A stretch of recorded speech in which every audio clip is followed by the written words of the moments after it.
and welcome back to While You Were Cleaning. Today I have 3 different thrift store pumpkin DIYs to share with you all. I wanted to put together some easy and affordable projects with items that you can normally find at your local thrift store this time of the year. I really hope that you enjoy today's video. If you do, please hit that like button, please comment and subscribe, and let's go ahead and get started.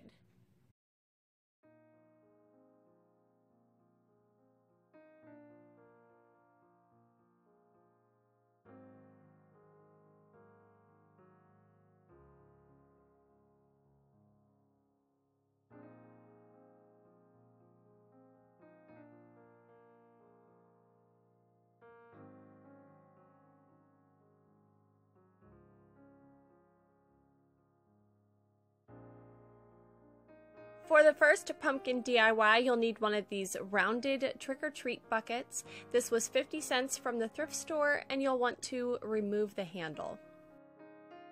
I'm going to start off by painting this bucket with this rust-oleum gray primer. I'm going to do 2 coats of primer on this bucket, and what I did was I started from the bottom of the bucket so I can make sure that I cover that rounded edge on the bottom. I didn't worry about getting the entire bottom of the bucket covered, but then I did 2 coats of this just to make sure that all of that orange color was covered up. And for the finished coat on this pumpkin, I'm going to use this rust-oleum gloss spray paint in the color Sage Green. I spray painted the finished coat on this bucket in the same way that I did the primer, coating that bottom edge of the bucket first to make sure it was covered, and then I finished covering the bucket, and then I added a second coat of spray paint after that first coat was dry.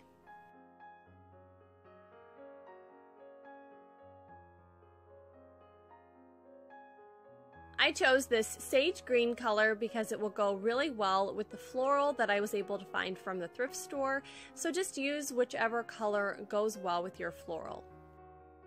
I was able to find several of these eucalyptus bushes at my local thrift store. I think they cost me around $1 for all of them, and I just went through and I cut them apart at the stems so that all of these individual stems were about the same length.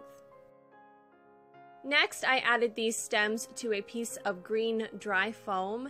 In the center, I added stems that were a little bit taller or didn't have as much greenery on them. And then around the edges, I added the shorter stems and the ones with more leaves. I placed the green foam piece into my bucket, and then I went through and adjusted each of the branches so that they were laying a little bit better, pushed some of the taller ones towards the center, and the shorter ones I pulled to the outside edge.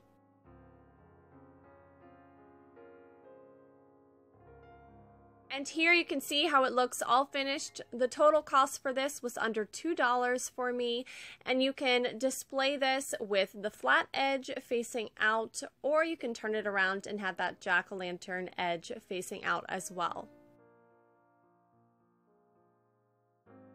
For the next project, I'm going to use another jack-o'-lantern bucket. This one's a little bit smaller and sturdier. This one I couldn't remove the handle, so I just pushed it inside of the bucket. I'm also going to be using some gray fabric that I picked up from the thrift store. I cut this to 37 by 37 inches. That is large enough to cover the jack-o'-lantern bucket that I picked up. I started by pulling up the 4 corners of the fabric first, and then I worked my way around the bucket, pulling up the edges as well so that it was all gathered at the top. Next, I worked my way around the bucket, folding over the fabric so that it was all folding in the same direction.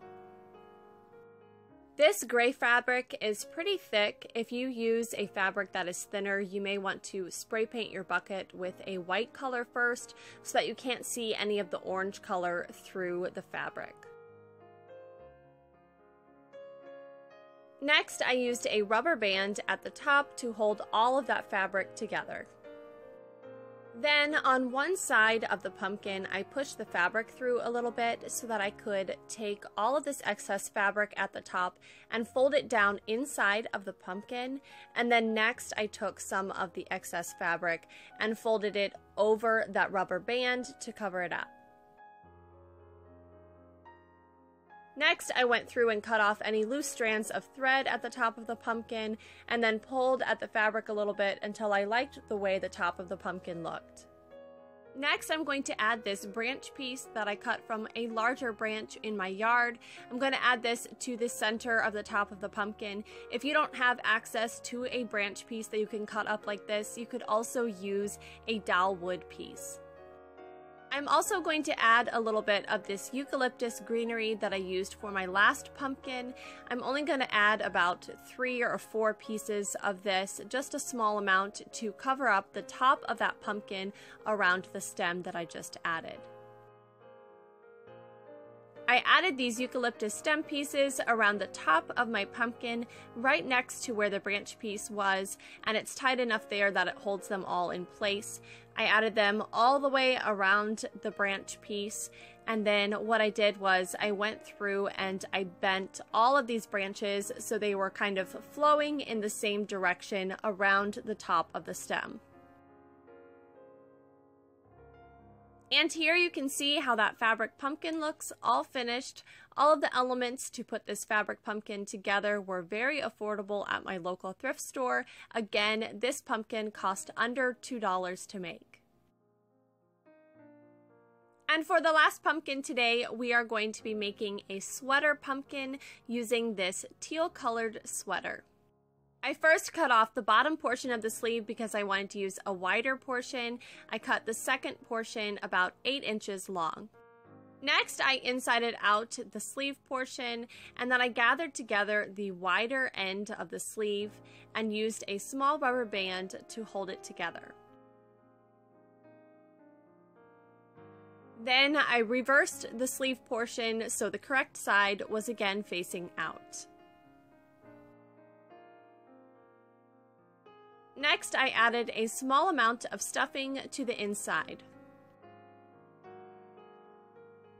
For the next step, I gathered up just half of that opening and added a small rubber band tightly around the top, leaving a small opening on one half of it. And then I took the portion that I rubber banded together, I tucked it inside of the opening that I left, pulled up on the rubber band, and folded the remaining piece of that top part of the sleeve up over the rubber band and tucked it in. At that same point where I tucked the remaining sleeve into the rubber band at the center, I'm going to add another small branch piece that I cut from in my yard. This branch piece should be held in place by the rubber band. And here that little sweater pumpkin is all finished. You can make these in all different sizes and colors depending on the sweaters you find in your thrift store. Thank you so much for joining me for today's thrift store DIYs. I really hope that you have enjoyed today's video, and I'll see you next time. Bye!